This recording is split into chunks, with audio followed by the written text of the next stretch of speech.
आमचे म्युझिक की शानदार प्रस्तुती। चलना भोला के दुआर ये भौजी डीजे मिठू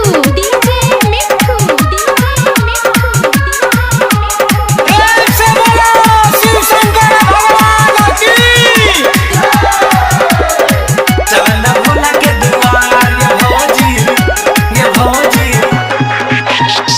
एनन्ना हटा भौजी संगे तू चला कांधे पे काबर लेके बोल मम्मा बोला एनन्ना हटा भौजी संगे तू चला कांधे पे काबर लेके बोल मम्मा बोला मानी ला बतिया हमार ये भौजी चलना भोला के दुआर ये भौजी चलना बाबा के दुआर चलना भोला के दुआर ये भौजी चलना बाबा के दुआर।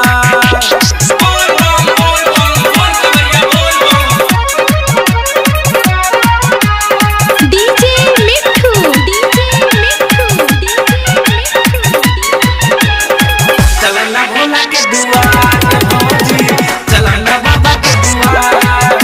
बोले बोले बाबा बैद्यनाथ की।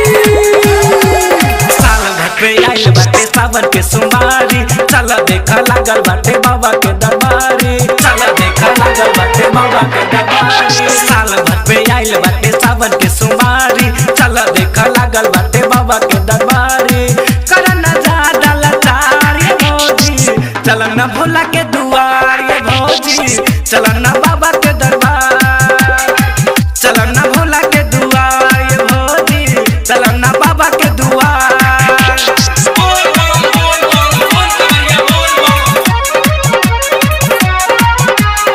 डीजे मिठू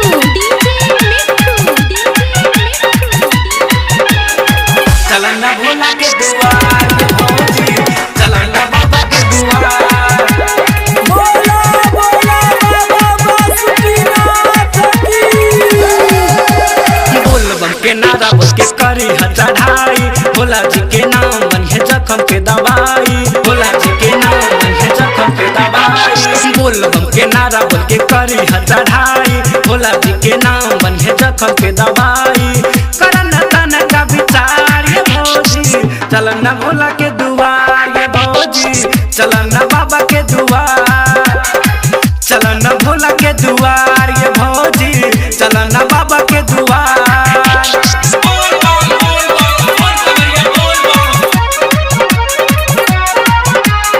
डीजे मिठू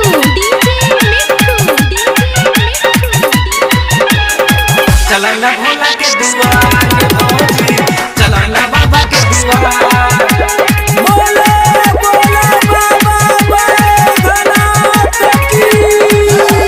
गाँव घर के गई बाटे सब नर नारी जलेबी से पिन्हला तू गेरुआ रंग के साड़ी जलेबी से पिन्हला तू गेरुआ रंग के साड़ी। गाँव घर के गई बाटे सब नर नारी जलेबी से पिन्हला तू गेरुआ रंग के साड़ी गौतम का करन लाचार ये भौजी चलना भोला के दुआर ये भौजी चलना बाबा के दुआर चलना भोला के दुआर ये भौजी चलना बाबा के दुआर।